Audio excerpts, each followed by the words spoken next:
Bismillahirrahmanirrahim. Assalamualaikum warahmatullahi wabarakatuh. Para asatidz dan para santri Madrasah Sanawiyah Persis Tarogong. Alhamdulillah pada kesempatan pagi hari ini kita bisa bertemu kembali di channel YouTube MTS Persis Tarogong.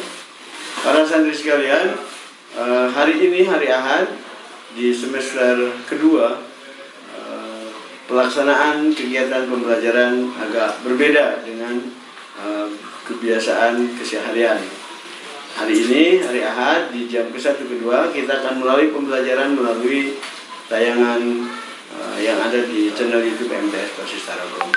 Hari ini akan ada salah seorang asatidz kita yang akan menyampaikan materi tentang syariah, tentang fikih secara keseluruhan, yang insya Allah akan bermanfaat bagi para santri dan para asatidz atau masyarakat pada umumnya. Untuk itu, mari kita dengarkan bersama apa yang disampaikan oleh Ketua MGMP Syariah, yaitu Al-Ustadz Yasir Ismail SPD. Kepada Ustadz Yasir, kami persilakan.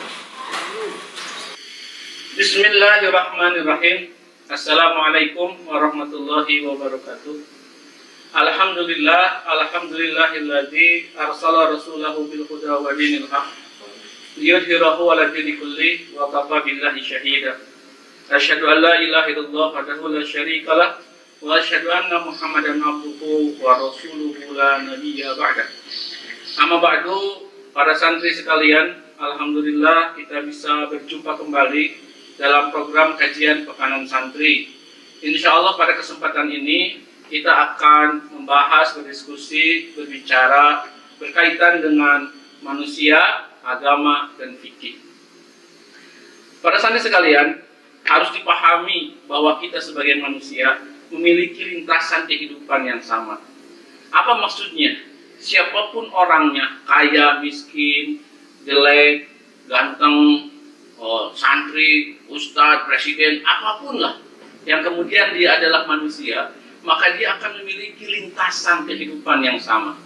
Lintasan kehidupan ini kemudian Allah gariskan dalam surat Al-Baqarah ayat 28 yang berbunyi, A'udzubillahi minasyaitonirrajim, kaifa takfuruna billahi wa kuntum amwatan fa ahyaakum summa yumitukum summa yuhyikum summa ilaihi turja'un. Dalam ayat ini jelas disebutkan bahwa bagaimana mungkin kalian kufur terhadap Allah padahal awalnya kalian adalah mati. Awalnya tidak ada, fa'ahyakum, kemudian dihidupkan, summa yumitukum, kemudian dimatikan kembali, summa yuhyikum, kemudian dihidupkan kembali, summa ilaihi turja'un, maka kemudian akan dikembalikan kepada Allah Subhanahu wa taala. Dari ayat ini bisa kita garis kesimpulan yang bisa ditarik bahwa perjalanan manusia itu minimal akan mengalami 3 fase dalam kehidupannya. Dia akan mengalami alam rahim, dia akan mengalami kemudian alam dunia, dan dia akan mengalami alam akhirat. Summa ilaihi turja'un, kemudian akan dikembalikan kepada Allah dalam posisi nanti dia menjadi ahlul jannah atau dia kemudian menjadi ahlun nar. Itulah perjalanannya. Dia masuk alam rahim, dia masuk alam dunia, dia masuk kemudian ke alam akhirat. Alam dunia, alam rahim sudah kita lewati bersama. Nah, kita sekarang sedang berada di alam dunia. Alam akhirat nanti akan kita masuki dan akan kita masuk ke sana setelah kita memasuki atau berakhir di alam dunia. Tetapi perbedaannya sangat signifikan. Kita di alam dunia, kata Rasul, umur umat itu baina sittin wa sab'in, antara 60-70 tahun. Jatahnya cuma itu. Tidak lebih dari itu. Walaupun pada kenyataannya ada yang lebih. Tapi sebagian kecil itu ada yang lebih. Tapi juga banyak yang justru berkurang dari usia itu.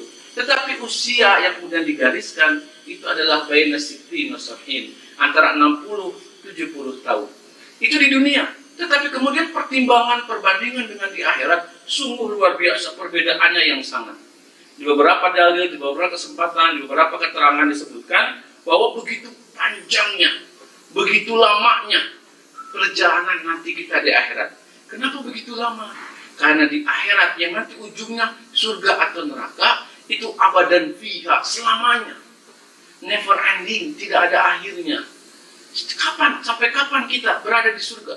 Sampai kapan mereka yang dulu jana ada di neraka? Itu nggak akan berakhir. Maka ketidakberakhiran itulah yang kemudian membuat perjalanan di akhirat itu tidak bisa terbayangkan. Tetapi juga kemudian yang menjadi pokok pikiran yang harus dibayangkan oleh kita semua, bahwa perbandingan waktu antara akhirat dengan dunia itu sangat signifikan sekali bedanya. Kalau di akhirat satu hari, maka perbandingan satu hari di akhirat itu ada yang mengatakan sama dengan 1.000 tahun di dunia. Bahkan juga ada yang menyebutkan 50.000 tahun waktu dunia. Itu satu hari di akhirat. Mari kita lihat tadi waktu kita di dunia. Kesempatan kita di dunia hanya 60-70 tahun. Itu berdasarkan tadi keterangan dari Nabi kita Muhammad SAW. Mari kita hitung, ya. Kalau usia kita kemudian 60 tahun, kemudian dalam sehari kita tidur 8 jam, maka dari 60 tahun itu, usia kita yang 60 tahun, sekali lagi, kalau usia kita 60 tahun, kita tidur itu 20 tahun. Maka sisanya itu 40 tahun. Kenapa? Karena sudah dipakai buat tidur 20 tahun. Sisanya tinggal 40 tahun. Kemudian apakah 40 tahun itu yang akan jadi produktif, kita menjadikan pribadi kita terbaik? Ternyata tidak juga. Kenapa? Karena produktivitas kesolehan ibadah kita itu akan diukur dan dimulai sejak kita balik. Tahu kan balik? Pastilah tahu kalau santri. Balik itu laki-laki, perempuan nanti dihitung sejak pertama dia head, datang bulan. Nah, kalau laki-laki dihitungnya sejak pertama kali dia mimpi ke bulan. Ya, maka disitulah mulai. Maka bisa variatif, bisa yang 15 tahun, 14 tahun, 13 tahun, 10 tahun. Sekarang justru lebih cenderung 10 tahun sudah head, 10 tahun sudah mimpi. Taruh sajalah kita ambil tingginya 15 tahun sudah mulai head atau sudah mulai mimpi. Maka dari 40 tahun itu ternyata tinggal tersisa 15, tinggal tersisa 25 tahun. Itulah waktu produktif yang bisa dijadikan kita untuk menjadi pribadi yang terbaik. Kenapa? Karena apa yang akan kita terima nanti di akhirat, itu bukan di akhirat nanti kerjanya, tapi justru di dunia. Karena akhirat itu adalah waktu kita menanam. Salah kembali. Akhirat itu waktu kita memanen, mendapatkan hasil dari apa yang kita lakukan. Kapan kita melakukannya? Di dunia. Dunia inilah tempat kita menanam. Dunialah tempat kita bekerja keras. Dunialah tempat kita berbuat banyak hal. Bukan untuk tempat istirahat, bukan untuk tempat leha-leha. Kenapa? Karena memanennya nanti di akhirat. Maka apa yang kita dapatkan di akhirat yang begitu panjang, kenikmatan atau kesengsaraan yang tidak terhitung waktunya, itu ditentukan dengan apa yang kita lakukan selama di dunia. Maka rumus penting harus kalian pikirkan dan kalian genggam erat adalah, karena waktu kita terbatas, tadi cuma 25 tahun kesempatan kita di dunia, tapi di akhirat ribuan triliunan tak terhingga waktunya. Maka rumus penting yang harus kalian camkan adalah, 1 detik di dunia itu sama dengan akan berimbas apakah kita mendapatkan kenikmatan atau kesengsaraan triliunan tahun nanti di akhirat. Apa maksudnya? 1 detik yang kita jalani di dunia, apa yang kita lakukan di 1 detik itu akan berimbas terhadap kenikmatan atau kesengsaraan yang kita terima di akhirat. Ustaz kasih contoh. Kalau kita berbicara 1 detik, subhanallah, 1 detik, tapi kemudian mengatakan subhanallah itu akan mengantarkan kita mendapatkan kenikmatan triliunan tahun nanti di akhirat. Tapi sebaliknya, kasih contoh juga nih, contoh ya, contoh. 1 detik ngomong kasar, anjing misal, goblok misal, contoh, ini contoh sekali lagi, jangan dituruti nih. Itu juga 1 detik. Tetapi 1 detik itu akan berimplikasi kita mendapatkan kesengsaraan triliunan tahun nanti di akhirat. Maka dengan rumus ini pegang teguh. Dari sini kalian akan menjadi sebuah pribadi yang berpikir dulu sebelum melangkah kemanapun, berpikir dulu sebelum bergerak kemanapun. Ini gerakannya akan menghantarkan kenikmatan nanti di akhirat atau kesengsaraan. Ini ucapan akan menghantarkan kita mendapatkan kenikmatan di akhirat atau kesengsaraan. Berpikir begitu sebelum kita melakukan apapun. Kalau kita tahu itu kemudian ini adalah menyebabkan kesengsaraan nanti di akhirat, tapi kalau kita yakin ini akan menyebabkan kenikmatan nanti di akhirat, maka kita berlanjut terus dengan apa yang kita lakukan.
Para santri sekalian, mari kita lanjutkan apa yang menjadi bahasan kita pada hari ini.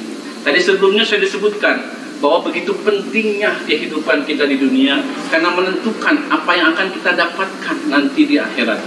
Maka kehidupan kita di dunia harus betul-betul kita pikirkan, kita arahkan agar menjadi kehidupan yang terbaik. Dan perlu diingat, satu-satunya yang akan membuat kehidupan kita di dunia berimplikasi baik bagi kita nanti di akhirat, yang menentukan cuma satu, adalah agama. Agama kemudian akan mampu menghantarkan kita menjadi pribadi yang terbaik baik di dunia ataupun nanti di akhirat. Tapi ingat, kalau bicara agama, maka di kepala kita itu adalah Islam. Karena satu-satunya agama yang benar itu adalah Islam. Jangan berpikir semua agama itu benar, atau jangan mengatakan bahwa Islam itu agama yang paling benar. Kenapa? Karena kalau Islam disebut sebagai agama yang paling benar, maka bisa jadi agama yang lainnya benar. Maka tanamkan, camkan, kuatkan dalam diri kita bahwa yang menjadi satu-satunya agama yang benar itu hanya Islam semata. Yang lain adalah salah. Kalau Ustaz kalau bilang begitu nanti orang pemeluk agama lain komplain. Ya terserah mereka. Tapi bagi kita orang Islam berkeyakinan bahwa Islam adalah satu-satunya agama yang benar. Karena inna dina indallahil Islam. Ya, inna dina indallahil Islam. Bahwa agama di sisi Allah satu-satunya itu hanya Islam. Wa may yabtaghi ghairal Islam din fala yuqbala minhu wa huwa fil akhirati minal khasirin. Selain Islam itu akan tertolak. Selain Islam itu akan tertolak.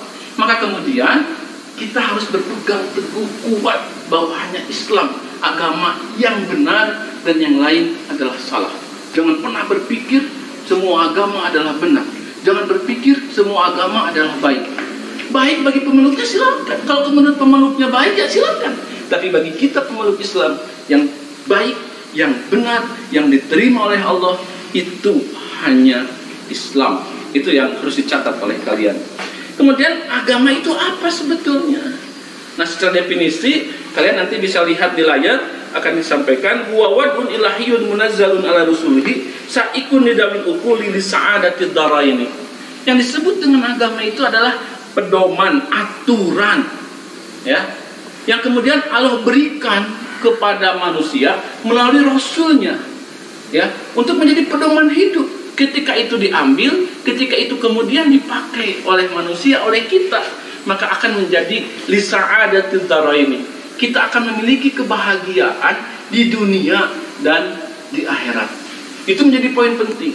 Sekali lagi, dunia tempat kita menanam yang terbaik agar menghasilkan panen yang terbaik nanti di akhirat. Kuncinya adalah dengan berpegang teguh terhadap agama. Dan agama yang benar satu-satunya itu adalah Islam. Agama yang dibawa sejak zaman Nabi Adam sampai kemudian Nabi Muhammad, Nabi kita yang terakhir, itu juga adalah Islam. Dan konsepnya hanya satu sejak zaman dulu. Apa konsepnya? La ilaha illallah. Tidak Tuhan kecuali Allah. Konsepnya itu. Yang berbeda adalah pensyariatan ibadahnya yang kemudian berbeda-beda. Itu poin yang sangat penting. Poin selanjutnya, kita beragama, kita berislam harus kafah. Udkhulu fisilmi kafah. Masuklah kita ke dalam keselamatan, masuklah kita ke dalam Islam itu dalam keadaan yang kafah, dalam keadaan yang sempurna. Tidak boleh terpisah-pisah, tidak boleh parsial. Jangan urusan ini berislam, urusan ini tidak. Jangan ketika kita senang ini di Islam, kemudian kita mengikutin, yang tidak senang kita ikutin. Jangan seperti kita masuk ke dalam rumah, kepala kita masuk, kaki tidak. Maka seluruh fisik kita, seluruh tubuh kita itu masuk ke dalam rumah. Sehingga disebutlah kita masuk ke dalam rumah secara keseluruhan. Maka ketika berbicara kita masuk Islam, maka apapun yang diperintahkan, diatur dalam Islam, kita sami'na wa ata'na. Kita dengar dan kita akan taat terhadap itu. Apapun itu, walaupun bisa jadi yang diajarkan, diperintahkan bisa jadi ini ya, kita merasanya berat karena bisa jadi belum terbiasa. Jadi maka kuncinya, kalau kata Islam A, kita A. Kata Islam B, kita B. Kata Islam C, kita C. Kata Islam D, kita D. Jangan kata Islam A, kita B. Kata Islam C, kita D. Tidak seperti itu.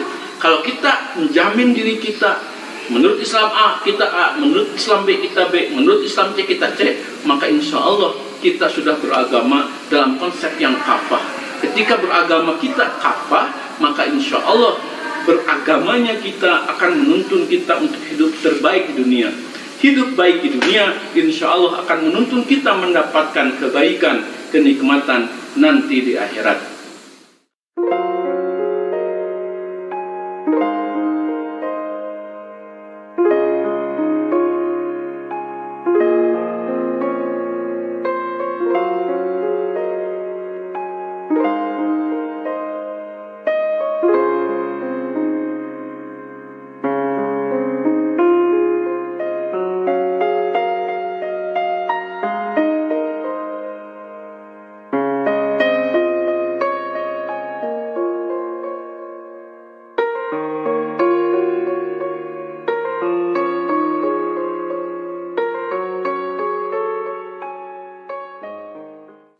Para santri sekalian, mari kita lanjutkan bahasan kita. Agama Islam yang akan menjadi panduan kita dalam menjalani kehidupan ini, secara garis besar itu dipetakan menjadi 3 hal besar. Yang pertama adalah al-aqidah, atau sering disebut juga dengan tauhid. Yang kedua adalah al-ibadah, ya, sering juga nanti disebut dengan fikih. Dan yang ketiga adalah akhlak. Ini menjadi 3 komponen besar dalam agama Islam yang harus kemudian kita pahami dan kita kuasai. Tetapi khusus untuk bahasan kita kali ini, Ustadz ingin lebih fokus terhadap yang kedua, yaitu al-fiqh, ya, tentang fikih. Jadi kalau diibaratkan seperti pohon, nah maka al-aqidah at-tauhid itu adalah akarnya. Sedangkan al-ibadah atau al-fiqh itu adalah batangnya, daunnya, rantingnya. Sedangkan kemudian yang al-akhlak itu adalah buahnya. Maka satu kesatuan ini menjadi satu hal yang harus memiliki kesamaan, ya, dalam kekuatan, dalam kelebatan, dalam ketangguhan. Akidahnya kuat, akarnya kuat, batangnya kuat, ibadahnya kuat. Kemudian buahnya lezat, nikmat kita kuasai, kita nikmati. Itu kemudian akhlak, ya. Itu kemudian menjadi perumpamaan analogi terhadap 3 komponen besar dari al-Islam ini, yaitu al-aqidah, kemudian al-ibadah dan al-akhlak, atau bahasa lainnya at-tauhid, kemudian al-fiqh dan akhlak. Apa yang dimaksud dengan al-fiqh?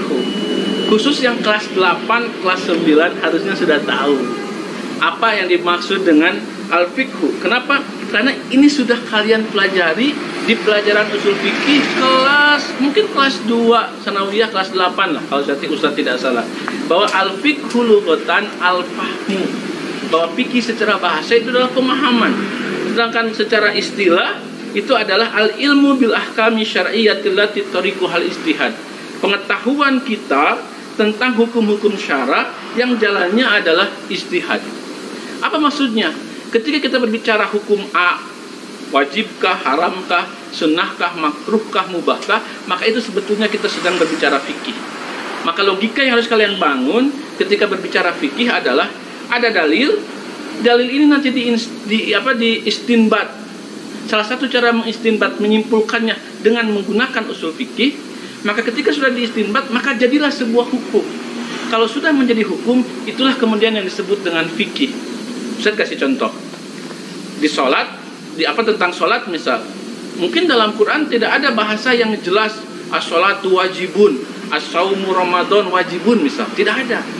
Tapi kemudian ada dalil aqimus sholah, kutiba alaikumus syiyam, maka itu diistinbat.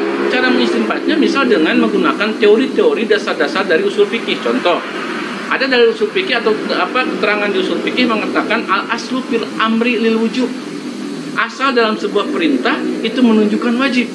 Maka muncul keterangan aqimus sholah, dirikanlah sholat. Itu menggunakan al-amr. Maka kesimpulan hukumnya adalah sholat itu wajib. Nah, ketika kita berbicara sholat itu wajib, maka itu sudah berbicara tentang fikih. Nah, itu menjadi pondasi pemahaman yang harus kalian pahami. Nah, secara umum, secara garis besar, fikih ini kemudian dibagi menjadi 4. Ya, ada kemudian disebut dengan fikih ibadah. Yang kedua, fikih muamalah. Yang ketiga, fikih munakahat. Dan yang keempat, fikih jinayah siasah. Apa contoh fikih ibadah? Fikih yang bererat kait dengan ibadah. Toharoh, salat, zakat, saum, haji, kurban, akikah, dan berbagai macam lain ibadah-ibadah, terutama ibadah mahdoh, itu bisa dikategorikan sebagai fikih ibadah. Kemudian yang kedua, itu ada kemudian disebut dengan fikih muamalah. Ya, fikih berkaitan dengan hubungan kita kemanusiaan. Ada di sana jual beli, ada di sana sewa menyewa, pinjam meminjam, ada lukhotoh, ada ujroh, dan segala macam lah yang berkaitan dengan muamalah. Yang ketiga, fikih munakahat, fikih berkaitan dengan pernikahan. Maka di situ kita akan berbicara tentang nikah, tentang cerai, tentang iddah, tentang rujuk, dan tentang fadona. Dan yang terakhir itu berbicara tentang fikih jinayah, tentang hukum, tentang had. Nanti kita akan berbicara tentang bagaimana hukum bagi pencuri, bagaimana hukum bagi penzina, bagaimana hukum bagi peminum minuman keras, dan lain sebagainya. Maka keempat fikih ini harus kita kuasai dengan betul. Kenapa? Karena salah satu ciri hamba yang kemudian akan dianggap baik oleh Allah adalah yufaqihu fiddin, orang yang paham dengan urusan agamanya. Dia tahu mana yang halal, mana yang haram. Dia tahu mana yang boleh, mana yang tidak. Dia tahu harus mengerjakan apa dan harus berbuat apa dalam kondisi apa. Itu berdasarkan pemahaman keagamaannya. Dan bersyukurlah kalian para santri. Terlepas. Bisa jadi ada yang diminta dalam tanda kutip, ada yang mungkin dipaksa sama orang tuanya untuk masuk ke pesantren. Tetapi tanpa kalian sadari, justru ketika kalian masuk ke pesantren, khusus untuk urusan fikih saja, keempat fikih ini insya Allah kalian beres di 3 sanawiyah, keempat-empatnya insya Allah sudah dikuasai oleh kalian. Sebagai contoh, fikih ibadah yang tadi toharoh, sholat, sudah akan diberikan di kelas 7. Ya, fikih ibadah di kelas 7 sebagian, di kelas 8 sebagian. Fikih muamalah akan diberikan di kelas 8. Ya, fikih munakahat dan fikih jinayah itu akan kalian pelajari, akan kalian pahami di kelas 9. Maka insya Allah dasar-dasar agama khususnya dalam urusan fikih itu insya Allah keluar atau beres kalian belajar di sanawiyah ini, kalian sudah insya Allah menjadi orang yang yufaqihu fiddin, orang yang paham dalam urusan agama. Dan kalau kalian paham dalam urusan agama, maka itulah yang kemudian akan dimaknai dan dinilai menjadi suatu hal yang kebaikan menurut Allah. Mayuridillahu bi khairan yufaqihu fiddin. Siapa orang yang Allah kehendaki baik di dirinya, maka akan Allah pahamkan urusan agama. Sekali lagi, Terlepas bisa jadi kalian ada yang sukarela, keinginan sendiri masuk ke pesantren ini, atau bisa jadi karena ada paksaan, dorongan yang kuat dari kedua orang tuanya. Tapi tanpa disadari, insya Allah kalian berada di pesantren, kalian belajar di madrasah sanawiyah ini, kalian akan dibina menjadi pribadi yang faqihu fiddin. Kalian menjadi pribadi yang paham dalam urusan agama. Kepahaman dalam urusan agama inilah yang akan menghantarkan kalian dinilai Allah menjadi orang yang baik. Kebaikan inilah yang insya Allah akan menghantarkan kalian mendapatkan kenikmatan yang luar biasa nanti di akhirat. Tak terbayangkan bagaimana nikmatnya. Coba kalian bayangkan perbandingan kenikmatan nanti di akhirat, terutama nanti di surga. Celupkan jari ke lautan, ya. Bayangkan, celupkan jari ke lautan. Dari itu kalian angkat jari itu, telunjuk itu. Maka dari telunjuk ini akan keluar 1 tetes 2 tetes air di laut. 1 tetes 2 tetes itulah kenikmatan di dunia. Sedangkan lautan yang sangat luas itu adalah kenikmatan nanti kita di akhirat. Maka jangan pernah kalian ingin mengganti, ya, mengejar kenikmatan nanti di akhirat yang selautan luas hanya untuk mengejar kenikmatan di dunia. Tetapi bukan berarti kenikmatan di dunia itu kita lepaskan, ya. Karena dalilnya mengatakan wabtagi fima ataqallahu darul akhirah wala tansa nasibaka minad dunya. Kejar kehidupan kamu untuk akhirat, tapi jangan lupa bagian kamu di dunia. Maka sejatinya bahasa orang tua yang mengatakan ke anaknya begini, "Hei Jang, sok soson-soson diajar. Ngarah engke jadi menteri, ngarah jadi dokter, ngarah jadi presiden, ngarah jadi naon. Tapi tong poho sholat, tong poho zakat." Bahasa itu benar, tetapi kurang pas dengan dalil yang tadi. Karena seharusnya bahasanya dibalik, ya. Fokus kehidupan akhirat, jangan lupa kehidupan di dunia. Fokus sholat, fokus beramal soleh, fokus ibadah. Jangan lupa jadi presiden, jangan lupa jadi dokter, jangan lupa jadi menteri, jangan lupa kehidupan kita di dunia. Maka para santri sekalian, insya Allah kalau kita berpegang teguh terhadap agama, ilmunya insya Allah akan diberikan di pesantren ini secara maksimal. Insya Allah kita menjadi pribadi yang yufaqqih fiddin, yang tafaqquh fiddin, yang paham dalam urusan agama, akan menghantarkan kita menjadi pribadi yang terbaik, pribadi yang mendapatkan ridho Allah, pribadi yang dijauhkan dari murkanya Allah. Ketika ridho Allah ada dalam tangan kita, ketika murka Allah jauh dari diri kita, maka insya Allah nanti kenikmatan di akhirat menjadi bagian yang insya Allah pasti akan kita dapatkan. Tapi kuncinya ridho Allah harus kita dapatkan dengan menjadi pribadi yang faqihu fiddin, salah satu. Itu yang mungkin bisa Ustaz sampaikan. Mudah-mudahan apa yang disampaikan bisa menjadi tadhkirah bagi Ustaz secara pribadi dan tentunya untuk santri sekalian. Mudah-mudahan apa yang disampaikan bisa bermanfaat bagi siapapun kemudian yang mendengarkannya. Mari kita sama-sama berdoa. Atina fid dunya hasanah wa fil akhirati hasanah wa qina azabannar. Aqulu qawli hadza wa astaghfirullaha li wa lakum. Wassalamualaikum warahmatullahi wabarakatuh.